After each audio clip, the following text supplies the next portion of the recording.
Cashflow Diary Podcast, episode 301. Welcome to yet another exciting episode of the Cashflow Diary Podcast, the podcast that teaches you insider tips, tactics, and strategies for creating leverage streams of cash flow into your life. Learn from top-performing entrepreneurs, business owners, investors, and thought leaders from across the globe as they share their secrets to success. Like what you learn on this and other Cashflow Diary podcast episodes? Go to learninvestingnow.com and sign up to receive powerful tips and information that will help you succeed as an entrepreneur and investor. Now, here's your host, investor, entrepreneur, business owner, educator, speaker, author, and master facilitator of Robert Kiyosaki's cash flow game, Jay Massey. All right, ladies and gentlemen, welcome to another episode of the Cashflow Diary Podcast. I'm your host, Jay Massey, and welcome to another episode where you are going to learn something. So what does that mean today? Well, today it means you're going to learn the secrets of growth, right? Exponential growth. What do I mean by that? What about doubling your revenue? Would that be awesome? What if you could do that in 3 years or less? Well, I happen to have with me today a person who knows how to help you do those types of things and more. And he's recently authored a book whose title I absolutely love. You ready for this? Meetings Suck. Now, it doesn't mean what you think, but we're going to learn about that as well as him as we continue through today. Now, interestingly enough, one of the interesting things that I find is the fact that he's already done the growing thing. He's helped companies. Have you heard of 1-800-GOT-JUNK? Now, all of you fix and flippers, I know you have. So make sure that you're paying attention. If you've been looking to grow, if you want to know how to do it, this is the episode for you to tune into. I have with me none other than Cameron Herold. He's been an international speaker and author, as I have already stated, but now you and I get to ask him some questions to find out what we can do to make sure that our business grows too. Cameron, you there? Hey, Jay. Thanks for having me. I am so glad that you are here because you know we want to know how to grow. All right, let's do it. Okay, good. Now, before we get that far, I have to ask you the same question I ask everybody else the first time that they're here. Simply put, I tend to look at today's entrepreneurs a lot like yesterday's superheroes. So, Batman, Robin, Wonder Woman, the Hulk, all of these people. I think entrepreneurs and superheroes have a lot in common. Chief among them, occasionally we get dressed up. We use our superhuman strengths or at least we feel like they're superhuman from time to time, to increase the quality of life of other people, save them, and providing our products and services, et cetera, et cetera. But also like superheroes, entrepreneurs have a beginning. Before Spider-Man was, slinging from buildings, he was just a photographer. So what we want to know is before you were the pivotal CEO or COO that you've been, and before the consultancy, before the books, before all of these things, who is Cameron Herold? I'm a small town kid from Northern Ontario in Canada, and I was groomed to be an entrepreneur. From a very, very young age, I was taught that having a job was a bad idea, a bad deal, and that controlling your own destiny, controlling your time, and being an entrepreneur was a much, much better way of life. And I was literally groomed from probably 7 years old to be an entrepreneur. So today, my brother, my sister, and I each own our own companies that we've started. My dad was an entrepreneur. Both my grandfathers were entrepreneurs. My wife was an entrepreneur, her brother is an entrepreneur, and her mom and dad were both entrepreneurs. So it's all I've ever really known. I don't really understand people that have jobs. I don't really understand people that work day to day. So before everything started, I was an entrepreneur. I don't think you had a choice, my friend. I had no choice. I'm like, okay, I've never heard somebody with that strong of everybody. I mean, like everybody was doing something other than the 9-to-5 job. No, I even did a TED talk on this 6 years ago about raising kids to be entrepreneurs. I have a main talk that's on the main TED website. It's been there for 6 years about raising kids as entrepreneurs. And I literally have always been doing entrepreneurial ventures. My first one, I was 7 years old. Well, okay, so what was the one at 7? At 7, I was going door to door. I was at a dry cleaner. So I was taught at a very young age to be entrepreneurial and spot opportunities and spot, a quarter on the ground, you pick it up. So you spot an opportunity, you capitalize on it. I was at a dry cleaning store and there was a sign on the wall that said, "We will pay you 2 cents for every coat hanger." So they used to, back in the early 70s, they would pay you to bring old coat hangers back in, and they would recycle and reuse those coat hangers. So I got on the yellow pages and sat down with a long extension cord phone and started phoning all the dry cleaners and negotiating with them. And I got one of them up to 3 cents per coat hangers, which is more than they wanted to pay, but they knew I was a kid. So I learned how to negotiate. And then I went door to door in the neighborhood collecting coat hangers from all of my neighbors when my mom thought I was out playing with my friends. Okay. That's awesome. That I love it. I love it. And for those of you that are wondering, an extension cord phone is, well, before the phone you have now, there was a cord that was actually attached to it. I know you may not have seen one of those. It's a rotary dial phone with a long cord. That was a remote control, or remote phone was the one that had the 20-foot cord. Yeah, exactly. I remember those. Okay, so this is awesome. So that you come from a world and an entire family, that has to be such an advantage from a emotional, mental support structure that I can't even possibly understand or relate to. Yes? Yeah, I think it's definitely an advantage in that, you're groomed that way and you don't see entrepreneurship as a risk, and everyone around you sees it as normal, and, chasing off after profits and building something doesn't seem like a bad thing. So, being an entrepreneur since around 1998 or 99 has started to become cool with the .com era. But really, prior to that, being an entrepreneur was almost vilified. Being profit-centric you were looked at as being greedy and capitalist. So it's only been less than 20 years that being an entrepreneur has actually really been cool. So I grew up in an era where it wasn't cool, and at least I felt normal because I was surrounded by people. Right. Yeah, there was no Starbucks coffee shop where people hung out with man buns and discussed the profit. Got it. Not at all. Now it's really cool. But back then I was just like, I was some outcast. I had to. So that part was good. And then being able to learn the lessons and learning the lessons from people that I respected and seeing them and absorbing it was easier. I think that the downside was, I maybe missed some opportunities to have fun as a kid. And I probably grew up more serious than I needed to because I was always doing all these entrepreneurial ventures instead of out being a kid. Yeah, well, okay. So let's talk about that, though. When it comes to the whole idea of being too serious or too focused, and because there are a number of people, and some of you who are current clients, you know exactly who I'm talking about. I'm probably talking to you if you're wondering. Maybe they spend an extra amount of time on the ski slopes. Maybe they do some extra things, but they say they want this entrepreneurial thing to work, but they're doing all these other things too that may not necessarily be dedicated towards making it work. How does one separate am I really serious, or am I really going after this? Do I have to cut out everything else, Cameron? How do we make our business become something that is, worthwhile, so to speak, that we actually love and enjoy at the same time? Yeah, I think you actually do stay kind of reasonably balanced. You do stay engaged in other activities. You have to remain interested to remain interesting, and you need to detach and plug yourself back in and recharge. I think too often entrepreneurs start to feel guilty if they're not working 80, 100-hour weeks, but the reality is you're unproductive when you get past about 40 or 50 hours anyway. You're just not as productive. There's no superstar athlete that can operate on full absolute peak performance for 80 hours a week. So why do we think we can as an entrepreneur? You need time to recharge your batteries, to refresh, to relax, to get introspective, to disconnect from your true unique abilities. So taking time to have activities and have friends and go for lunch and just let your brain relax is a big thing. So I went for a run for an hour just before you and I hopped on our call, and that was just to disconnect. I'm going to go for a massage at the end of the day today. I'm going to go and hang out with my wife this evening.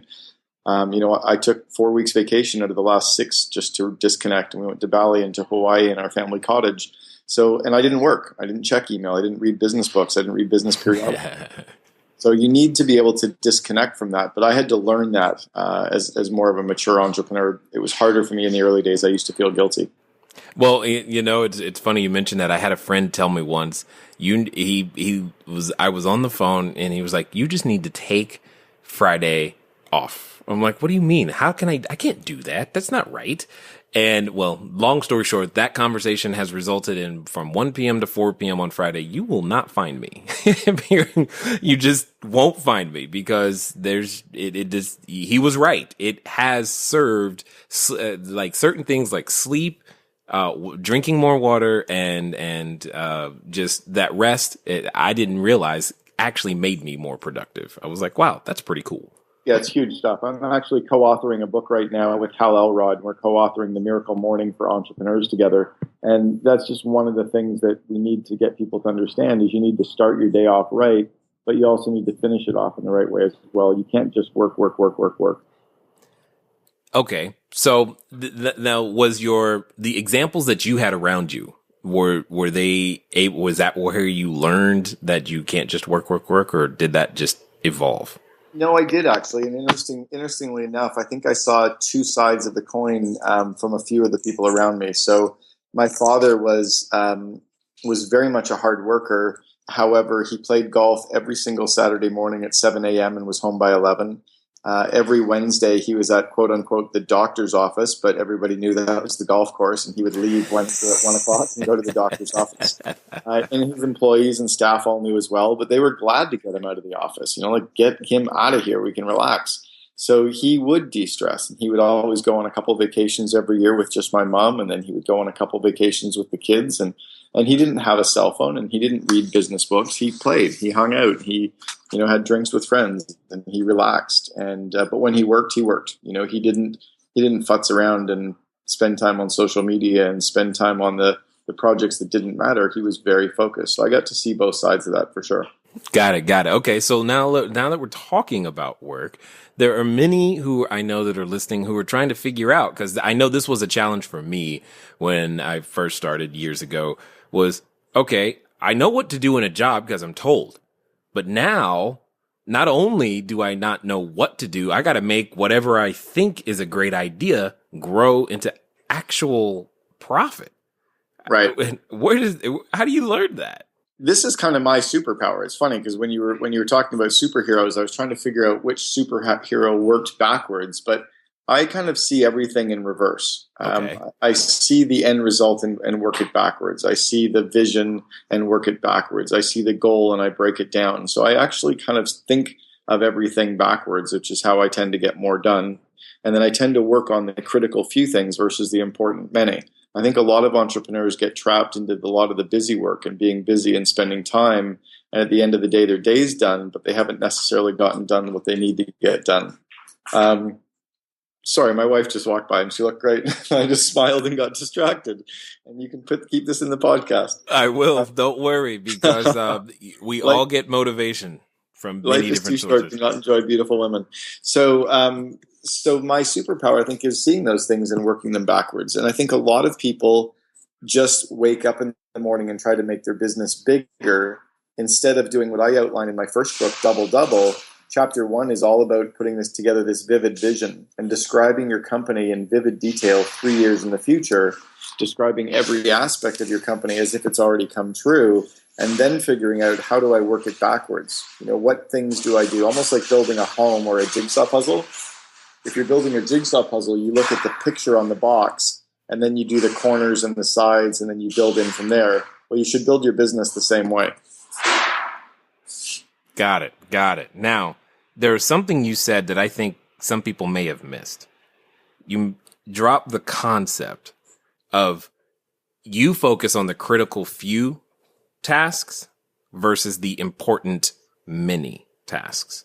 So as an example, this morning, the very first thing I did this morning was I thought about what are the top 3 things I need to do today. Mm-hmm.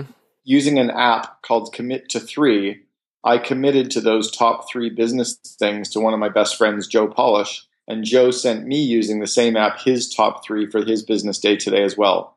Then I sent my top 3 personal goals to a friend of mine, Gordy Buffton, and Gordy sent me his top 3 personal goals for today as well. So now I've literally set my top 3 business, my top 3 personal, and those 3 goals nag me all day long. I've already gotten 2 of my business done and 1 of my personal done. But I know from this point until the end of the day, I'll be nagged to get those done. And I'll get the emails done and I'll do my other work and my other meetings. But at least I knew the 3 big things I wanted to knock off today, and I'll get them done. Now, you repeat that habit over 220 odd business days, and you're starting to get some pretty cool stuff move forward. Yeah, I can see it. I see it's getting on base every day, just redefined in very, very simple ways. I'd love it. That's an easy tool that all of our listeners can use as well. Commit to 3 is actually an app that they can download, and it's free. Free is good. That means it's going to cost you a lot to use it. Just remember, it costs you discipline and time. And I'm assuming it sounds like there's a sharing capability between friends in there. Well, you can also do it amongst business associates. So I have some of the CEOs that I coach using it with their teams. I have one group that has his entire marketing department using it together so that everyone on the marketing team each commits to the top 3 things they're going to get done. Nice. Like a sprint throughout the day. So it's a really great way just to focus on the critical few things and then knowing that the busy work will get done as well. Right. That was the important many. I totally understood. Now, you mentioned something really briefly, and it's the title of the book, so I've got to ask. You say meetings suck, and I know for many people they just went, yes, they do. Tell us more. Why did you write it? What does meetings suck really mean to you? And how does that relate? How can that help us as entrepreneurs go out there and build our cash flow? Sure. I built 1-800-GOT-JUNK for over a period of 7 years and then left there 9 years ago, and I've been coaching CEOs ever since. I took them from 2 million to 106 million in 6 years. But in the last 9 years in coaching all these entrepreneurs all over the world, all of them at some point have said their meetings suck. And I kind of laugh and say, you know what? Meetings don't suck. We suck at running meetings.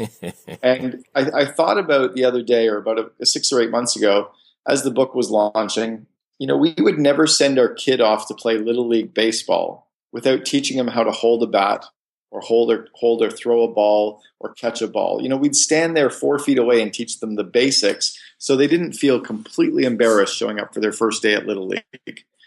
And yet we would let our employees go and attend a meeting or participate in a meeting or lead a meeting without any training whatsoever on running. So the reality is meetings don't suck at all. We've just never spent any of the time giving them the basics and the really good tools to run highly effective meetings. Because when you do, meetings are very, very profoundly impactful. Okay. So what would you say then, because I'm sure many of us on here have either participated in meetings and ran meetings that we all went, man, that sucked. And we're not looking forward to the meeting that we have this Thursday. So help us out. What do we need to do to help our meetings suck, to become better at it? That suck less is what I was going to say. Exactly. Exactly what I was thinking. Well, I'll give you a couple shortcuts. Every meeting has to start on time, period. Just start. Every meeting has to stop 5 minutes early, which gives you time to walk down the hall, talk to your assistant, get a cup of coffee, and be sitting down to start your next meeting on time. Imagine if you were an Olympic swimmer showing up for a swim race that started at 8:05. You can't show up right at 8:05 and run onto the deck and go, hey, I'm here, because the gun's going off. You need to be there 5 minutes early. So if you're not 5 minutes early, you're late. And you need to build that mantra into your organization. Book every meeting for half the time you first think about booking it for. So if you're going to book it for a day, book it for a half a day. You will get it done in less time. If you think about doing an hour call, do it in 30 minutes. And then the final kind of core point is every meeting must have a tight agenda and allow your employees to say no agenda, no attenda. And the agenda just basically has to be, what are we covering? In what order are we covering those items? And how many minutes are we going to spend on each of the agenda items? And just a very simple, tight agenda like that, with starting on time, stopping on time, and booking the meetings for half the time, you're going to get more done with less people faster. So, you don't like sitting around the table for 4 hours just trying to figure out what everybody's going to talk about? It's why I would never nonprofit. I'll go crazy working with government or nonprofit. Right. Totally understood. Okay. So is that how did you start out running meetings that way? Is that just how because my brain does not work that way. Yeah, I was got some very, very early training in one of my first real businesses was with a company called College Pro Painters, and I was a franchisee And College Pro essentially has to grow a 9,000 person company from scratch every year. They get 800 franchisees who go out and get 8,000 painters, produce 64 million in revenue between May 1st and August 31st, and then 9,000 people go back to school. And I was on the leadership team of that company, building the 9,000 person company every year for 7 years. We became very operationally excellent at not wasting time because we didn't have time to waste. So yeah, I was hardwired and trained on these systems because 1 week was 7% of our year. Most companies, 1 week is only 2% of the year. Wow. That just sounds like an impressive undertaking, no matter where or when or who you're working with there. Oh yeah, no, we're like operationally, and it's where some of my strengths come from. Is I'm amongst the best in the world at interviewing, hiring, selection, culture, time management, operations, execution, because we had to do it. There's not a lot of companies anywhere that add 9,000 people a year for 7 years in a row. So you just learn that you only have 3 resources: people, time, and money, and you can't squander any of those. Wow. Got it. So let me ask this question then, because you're touching on subjects that I know that are pain points for many, especially real estate investors, because every time we're in a deal and every time we want to scale or grow, we have to expand our team and our capabilities and resources, people, time, and money. And there's a lot of people involved in pulling one building together. What would you say are the top mistakes you've seen most people make when it comes to hiring folks? As you've heard me say before, and I say again, you're not going to be able to make your dream come true by yourself. Wealth is a team sport. Hopefully, you're being able to pick up today some things that will help you become a bigger, better, badder investor, and more importantly, take that next step on your journey. So, speaking of next steps, why don't you go over to cashflowdiary.com/free book. Again, cashflowdiary.com/free book and get a free PDF copy of my book, Cashflow Diary, 10 Steps to Creating Wealth in Any Economy. It's a great start. It's a good next step. Now, let's get back to the rest of the show. Most people just hire the person. Most people hire based on the candidates that they have, but they don't sit and think critically about what are they looking for and what do they need that person to do, and then kind of what measurable results can they see if the person has already done. So as an example, I was talking to a friend of mine in town who's a real estate investor, a guy named Dean Graziosi, who many of you may know Dean, but Dean's built a really cool business in the real estate space. And we were talking about people. And I said, at the end of the day, if you were hiring a swimmer, most people would look for a fast swimmer who's strong, they're experienced with all strokes, they're competitive, and they're a team player. But I said, that could get you a 10-year-old. Now, if you're looking for a really measurable result on a swimmer, you'd look for someone who has won Olympic records, who's broken world records, who's won individual and team races, and then you actually go out and interview and find people and recruit people who have done it before.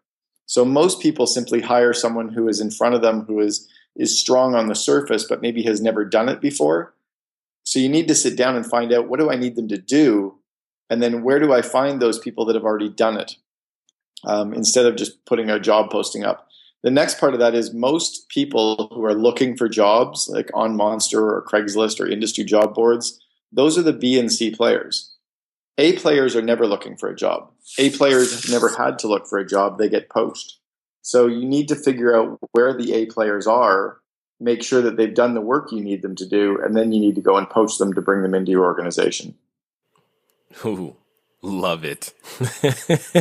I love it, because I'm sitting here thinking about some of the best individuals that I've poached now, and that's exactly how it was. They weren't necessarily looking for something at the time, but they're still here, and that's what's awesome. Yeah, if you sit down and say to them, "Hey, I'm looking for someone to do this and do this and do this and do this, and I'm pretty sure that you've done all those 4 things before, and our culture rocks. Do you want to come and join me?" They start smiling and going, "Oh my God, that sounds like my dream job." Got it. Yeah. But most people don't start with the end in mind, right? Again, I reverse engineer everything. So I always think about, what do I need the person to do? And then where do I find the people who have already done it? And how do I recruit the people that have already done it? Because I know they'll be able to get it done. So, okay. All right. I'm hearing this wisdom and I'm with you 100%. I've bumped my head on most of these things that you are bringing up. How does someone today, I mean, in my opinion, and I've said this before, when I look at the marketplace, the barrier to entry is willingness, period. That's the barrier to entry when it comes to wanting to make a business happen. However, we lack so much in skill set and knowledge and wisdom and all of these other things that you were clearly have in abundance all the way from 7 to now. How does one face that and go, yes, I'm going to throw my hat in the ring and actually get started? Thank you for asking this question, because this is where, and I mentioned this in my TED Talk, this is where the school system fundamentally messed up almost every human being in North America. Hold on. Can you say that again? Because somebody was running on the treadmill, washing dishes, and wasn't paying attention. Okay, so the school system fundamentally messed up almost every kid in North America over the last 100 years, and here's why. They told us that the only smart kid in the room were the kids who got the A+, or the 98% averages on the test, and they said everybody else wasn't as good. They said the B students and the C students were stupid. The C's and the D's were stupid. They said that the only smart and good and worthy kids were the ones who could memorize everything. So think about this for a second. Why do we actually have to memorize anything when all the information is already accessible? Right. Maybe the smartest kids in the room are the ones who know how to network. Maybe the smartest kids in the room are the ones who are vulnerable and can put their hand up and say, I don't know how to do this. Who does? I don't know how to do this. Who can show me? Who can help me? Who connect me? Or Google. Maybe the smartest kids in the room aren't the ones who know all this information, but know where they're going, and then can reverse engineer that and say, who are the people that have gone before me that can show me how to do these components? And maybe I don't need to hire full-time people at all. Maybe I can hire experts to work on 4-hour projects, because all we need to do is hire people to get stuff done. We don't need to hire people. I had a CEO that I coached the other day that runs a $100 million company. He said, I need to hire a director of marketing. And I said, no, you have a bunch of marketing projects you need to get done. And he goes, well, I need a director of marketing. I said, no, you have a bunch of marketing projects that you need to get done. He goes, what do you mean? And I said, well, let's make a list of all those projects. Can we delete a few of them? Can we delegate a few of them? Can we outsource a few of them?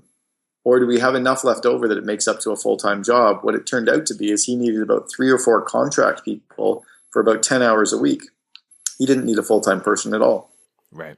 And if employees or people that are listening are thinking they have to know all this stuff, that's because the school system said they had to be the smart person in the room. But maybe they don't have to know it. Maybe they just have to know what they need to get done and find the other kids in the room that know how to do it and get them to do it for you. Maybe we could have collaborated and everyone worked together on the test, and maybe we all could have gotten an A. I know, right? Man, chemistry is coming to mind right now. I cheated in almost every class in high school. The only way to get through, and I still got a C-. Right. It's like, dude, come on. But no one's ever asked me for my transcript, so it really doesn't matter, right? Nobody ever asked. I know.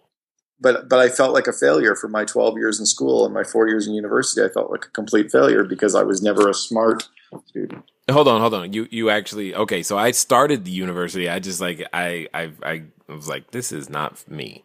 So you actually finished? Yeah, I took 4 years to do a 3-year degree, and I wasted 2 of them because I was running a fraternity, and I was managing a business, and I was running a bar, and I was on the university ski team. So I got more out of university by being in clubs and engaged and networking and running businesses than I actually did from the courses themselves. Well, and this brings up an interesting conversation. I mean, being surrounded by so many entrepreneurs, what was the impetus to even go? Yeah, it was probably a lack of actually sitting down and talking about what I really wanted to do and just doing what everybody was doing. I think if I was to have approached it today, I probably wouldn't have gone. I would have just gone off on my entrepreneurial ventures. Yeah, that's kind of what. Yeah, okay, that makes more sense. I could have lived with a few 20-year-olds and parties just as fun and had just as much of a good time and and made money and had no debt, right? Right. It would have been cheaper. Totally understood. So now, because you've been surrounded, I'll say your entire life, by this information, by the understanding. You've got the support group built in. Most people, those listening and otherwise, don't. And we have to learn to build it. How important has mentorship, advisors, compatriots exactly been for you to actually make it? How important is that for the entrepreneur today? I think that's very important, but I think we have a tool or a number of tools at our disposal that we did not have 10 years ago and further back, and that's social media.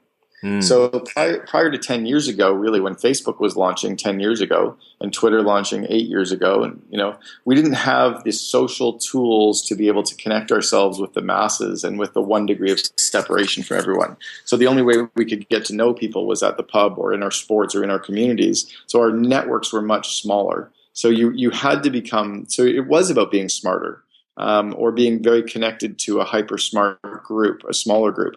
Now you can actually, as long as you're vulnerable and post something, you can say, I don't know how to do this. Who does? Because as we grow up in this world, we're all kind of hardwired to help individuals. 99.9% of us want to help somebody on a daily basis. We're just hardwired that way. So when somebody says, I need help, we're willing to help them. But most people don't ask for help. Because I think in a lot of ways, again, the school system messed us up, that we feel like if we say we don't know how to do something, we look like a failure. Instead, imagine if you posted something saying, I don't know how to do this. Can anybody introduce me to somebody who does? Maybe now you look like the hero because you've asked for help and someone was willing to use their strength to help you. You know what, Cameron, it's like, I try to say those same things and because there's a lot that I know that I don't know how to do, but it doesn't matter because I know I can go find the people. Yeah. And I intentionally stay ignorant in some areas for that purpose. It's like, look, you're going to do it bigger, better, faster than I would anyway. Yeah, I don't want to actually learn a lot of the internet marketing tactics because I know there's experts out there. So why should I spend? What I should do though is spend my time getting to know who they are.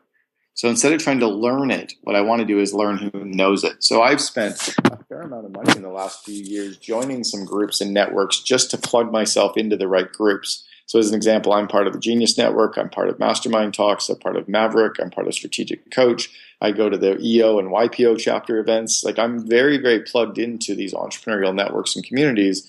And I don't want to be the smartest person in the room. I want to go in and tell people what my goals are, tell them what my vivid vision is for my company 3 years out, and let them help me reverse engineer it. So as long as I'm always talking about where I'm going, the smart people that I'm getting to know will help me get there. Indeed. I love it so much. Now, one of the things, okay, because you brought up this topic, so you open the door. I want to walk through. Is I strongly believe that one of the skill sets that the school system, education, does not help us with, but we must learn is there's like actually a technique to learning how to fail, and not knowing how to fail makes it challenging to even want to broach the subject, with two exceptions majorly, one being artists, the other being sports athletes. Artists and athletes, they know how to fail and still move forward because they don't get to, you don't get to play the music right until you practice, rehearse, drill, and try it again. You don't get to do the play right until you practice, drill, rehearse, try it again. I don't know how many times you fell off the skis, but I'm assuming you didn't go down perfectly all the time. I fell a lot. I broke a lot of bones. One of the things about artists and sports is there really is no perfect. You can always have done better. And athletes and artists learn and musicians learn in the early days that there is no such thing as perfect, and no one can judge you and say that you're not perfect because you can always keep improving. And I think that's where people need to learn that in the rest of our lives is failure is really just a construct. It's not anything. No one has the right to say whether you passed or failed. And I think that's kind of where I think the school system again failed us is what they should have done was taught us to learn, taught us to collaborate, taught us to research and find information, taught us to pull together the reports, taught us to work together as a team, taught us to leverage everybody's strengths. And then maybe if we could even pick the stuff we wanted to learn about, we would have enjoyed learning. But they didn't do it that way. They said, sit down and memorize the War of 1812 and why. Do we really care? Like, it doesn't matter, like, how many beads were used to purchase Manhattan, or like, who cares? Like, I want to learn about X and be hungry for the sake of learning. So I think the people that need to realize this part on failure now is there's no need to fail as an entrepreneur. There's no need to fail in the real estate business when you can turn to others who are 60, 70 years old that are dying to give back and share their wisdom if just somebody would ask. And we're almost doing a disservice to those people who want to help by not asking for their help. Oh, okay. I did this earlier. I got to do it again. Say that again, because I need to make sure people understand that. I've been asked from time to time, Jay, what's your secret? How did you do the things you do? And I'm like, it's not because I'm great. It's because I ask a lot of people questions until I find the answer. But I need you to say that again, because that is so important when it comes to being able to make forward progress, is knowing who to ask. Yeah. And so I only learned this a couple years ago, and it was that there's a bunch of people out there that are experts. Everyone in some way is an expert at something. And if we don't ask those people for help on their area of expertise, they don't have an opportunity to feel good about how good they are. They don't have an opportunity to use their expertise and help someone else. So by not asking for help, by not being vulnerable, by trying to be stubborn and figure it out on our own, we're doing a disservice to the rest of the people around us. We like to help others. All of our listeners like to help other people. When we're asked, we enjoy the feeling of helping someone. So why wouldn't we give them the opportunity to help us as well? Indeed. Now, I'm assuming, and correct me if I'm wrong, but it sounds like this is the reason or parts of why maybe the COO Alliance is coming together. Is this the genesis of what you're hoping to achieve with that? Yeah, absolutely. There's so many. I've been a chief operating officer a few times in different companies. Most notably, I was the COO for 1-800-GOT-JUNK. And in all of my time in building companies, there were always groups for entrepreneurs. There was Entrepreneurs Organization and Young Presidents Organization and the Genius Network, and the list goes on. And there were groups for marketers, and there were groups for IT professionals and groups for engineers, but there was never any groups or masterminds or networks for the second in command. It was kind of the misunderstood role, but it was a key role, almost the yin and yang role in the organization with the CEO, but no one had ever created an organization exclusively for the second in command, the VP operations, general manager, et cetera. So I've put together what I call the COO Alliance, and we're having multiple events per year in Scottsdale, and people select 3 of the 4 events to come to.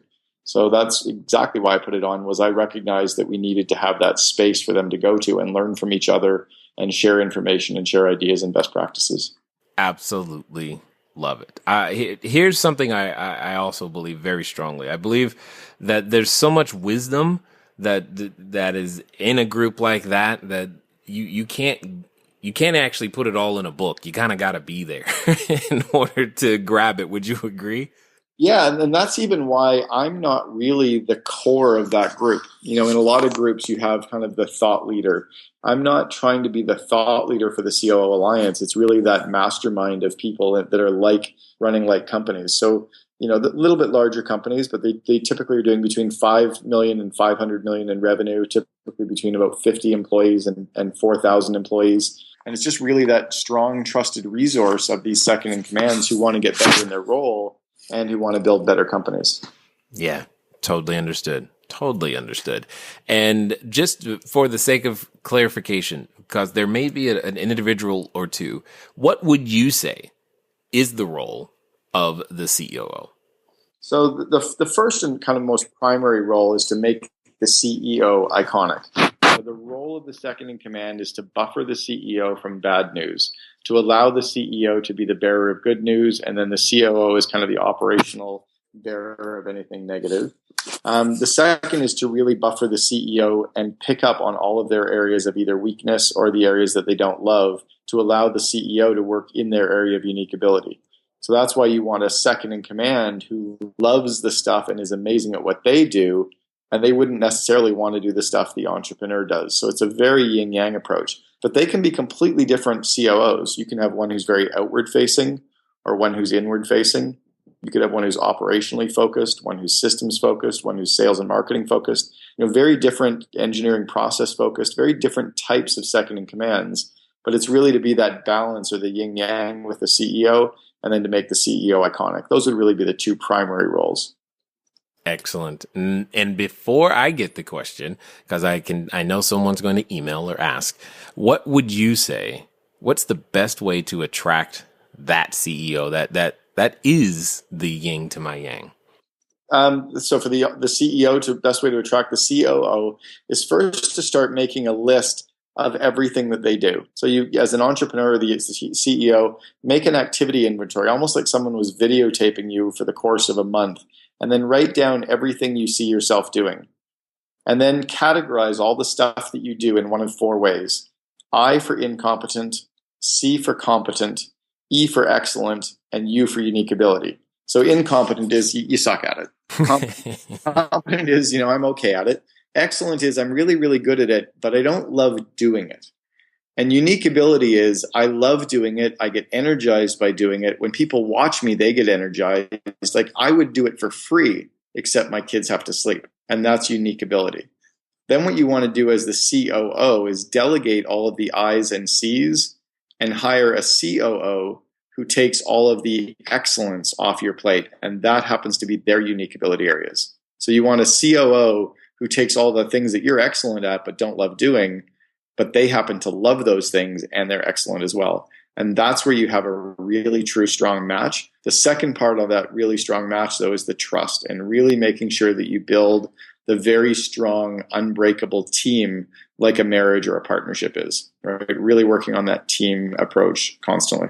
Excellent. And for those of you listening, I'm going to translate that for one small second, because I know you guys have heard it before, but this is why Jay doesn't do paperwork or QuickBooks. Okay. There you go. Simple as that. I don't do those things because those are would you say incompetent? And what was the other one? So you've got incompetent, competent, excellent, and unique ability. Yeah, yes. So yeah, you know how many times I tried to do my own books before I realized, you know what, I should actually find someone else to do this. And how many times I've tried to do my own paperwork. Like, I know it sounds crazy, but doing paperwork is like, oh my God. Even think around your own home. If you have the ability to earn $100 an hour or $500 an hour or $1,000 an hour or $10,000 an hour, if you have the ability to earn that kind of wage, let's even just say on $100 an hour, if you have the ability to earn that, why would you do housework? Why would you cut your own lawn? Why would you make your own food? Why would you spend time going to the grocery store? Why would you spend time doing $15 an hour tasks when you could outsource those and spend that hour or two either with your family or friends or making $100 an hour? So you start outsourcing everything that you're competent at, or that you don't love doing, so that you only do the unique ability areas. Exactly. I wish there was like more schooling for all of what would be really neat. You know what I think would be really neat, Cameron, is if there was a school or some sort of educational process for each of the C-suites, and that the entrepreneurs could understand how to work with them. Because I know that was one of my challenges is as the company grew was figuring out what is a CFO, CEO, COO supposed to do? Because I don't know. So my question to you really is for all of those people who just don't know how to even utilize you're right. You got the three resources, but we don't know how to always utilize the people. What's going to be the best way for them to get, more information from you? Because I feel like you would know how to help us learn that. Yeah. So I think it really comes down to the ability for you to start building your network, or for our listeners to build their network of other entrepreneurs in their space, and to be able to have that shared resource and time where you disconnect from your iPhone and your laptops and you just go and hang out and have breakfast or go for a hike or go for a run or play golf together and talk to them about what they're doing and how they're doing it, and not pretend that we always have our shit together. Like, it's okay that we don't have to do this stuff, right? The reality is all of us wake up every day thinking this is the biggest thing I've ever done. Every entrepreneur at some point in their day realizes that I don't really know what I'm doing. This is the biggest business I've ever run. You're not supposed to tell him that, Cameron. Come on, man. But as soon as we're okay with that, then we can start learning. Oh, my goodness. I'm working with the CEO of a major, one of the top 80 companies in North America. I'm not going to give you the name of the brand, but he runs a major company. And I sat down with him years ago at breakfast, and he laughed at me and he said, I kind of wonder when people are going to wake up in the morning and realize that I have no idea what I'm doing. Right? Like, he's got the skill, he's got the past, but it's still the biggest thing he's ever done. So as soon as you can say that and say, what would you do? What's the role of a CFO? What's the role of a marketer? And then you learn from other people. Then all of a sudden you're grabbing onto some of their experience and they can learn from you. But it's more that wisdom of the crowd instead of, again, what the school system said was we have to know all this ourselves. Maybe we don't. Maybe everybody in the classroom together combined has enough of the wisdom and answers to be able to pull together an A+ on every test. I agree. I want to go to that school, my friend. I want to go to that school. So, for those that have listened this far, and I know they're resonating, how can we get maybe a copy of the book, find out more about what you guys got going on, maybe even attend some of the events? Sure. Yeah. So both of my current books, Meetings Suck and Double Double, are both available on Amazon and iTunes. Meetings or Double Double is also available on Audible. We also have all of my videos of my 4 speaking events are available at CameronHerold.com. And then if any of your larger companies are interested in the COO Alliance, they just simply go to the COOalliance.com. Excellent. All right. So final question here. When I look at, the world to, we're everybody, we grow up, we change, we become bigger, better. But as we go through that process, Cameron, there's that point where we go, hey, I want to do this entrepreneur thing. I want to be one of them, but we've got that voice as our constant companion in the back of our head. And I know you've done battle with that voice. You've heard it before. It's been there in the morning and late at night. It said things like, you don't even know what you're doing, dude. But yet you've managed to do battle and win. So for a moment, let's pretend that in the next 24 to 48 hours, that the person listening right now who's having that battle right this second will do exactly, and I mean to the letter, what you suggest. What would you ask him or her to do? Start today. Write down what you want your business to look like 3 years from now. Kind of follow the transcript of the double doubles exercise, the vivid vision, and then share it with everyone around them. Share it with their friends, share it with their peers, share it with coworkers they currently work with. But show everyone what your business looks like 3 years in the future, and then just say to people, how can you help me make it happen? And just trust that you'll figure it out as you go. It's almost like climbing up the stairs at night in a building where you can only see one step ahead of you. Trust that when you get to the 30th step, you'll be able to see the 31st step. When you get to the 31st, you'll see the 32nd. Don't worry about running a company with 50 employees on day one. When you've got 45 employees, having 50 will be a lot easier. Indeed. I definitely appreciate you taking the time to share your wisdom and being willing to not only write it down, but also do something about it by trying to create some change with your alliance and just letting us know that it's okay to not be good at the beginning. So I definitely appreciate the time that you've invested here with us at the Cashflow Diary. Awesome, Jay. Thanks for having me. Really appreciate it. I had fun. All right, ladies and gentlemen, you know what time it is. It's time for you to move at the speed of instruction. What does that mean? That means you probably have 2 books you need to go pick up, right? Because yes, your meetings currently suck, but they don't have to stay that way. And if you really want to grow that revenue, Double Double is probably a good way to do it. And no, I'm not talking about in and out. So it's been fun talking to you guys today. I look forward to talking to you soon. Until next time.